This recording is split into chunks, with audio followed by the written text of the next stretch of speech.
Larrikin Music must have expected a huge windfall when it proved that the band Men at Work ripped off one of its songs. Kookaburra Sits in the Old Gum Tree is a children's classic, and the band used part of it in their hit song Down Under. The copyright owners wanted a 60% royalty cut, but today a judge awarded them just 5%. Carl Herr reports.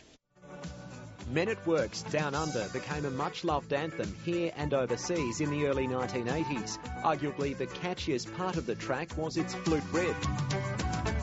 In February, the federal court found it was just too similar to another Australian classic, one with a very different audience. Larrikin's win surprised many observers who thought the case would be hard to prove. Despite the breach, Justice Jacobson ruled that on balance, the musical significance of the relevant bars from Kookaburra is relatively small.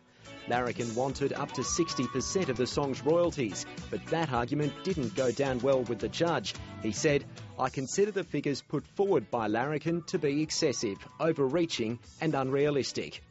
The 5% awarded only applies from 2002.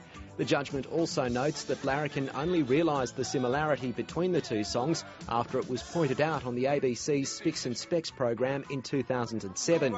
Music copyright lawyer Stephen Digby says it's a fair outcome. It was only seen to be a very small part of both the thematic quality as well as the musical significance of the song as a whole. The decision is likely to ease fears in the music industry that the Kookaburra case would spark a series of similar court battles. I think it's very clear that this won't open the floodgates. Lawyers for EMI couldn't even crack a smile outside court, even though the damages were as low as they could have hoped for, a sign perhaps that neither side had the last laugh. Carl Herr, ABC News.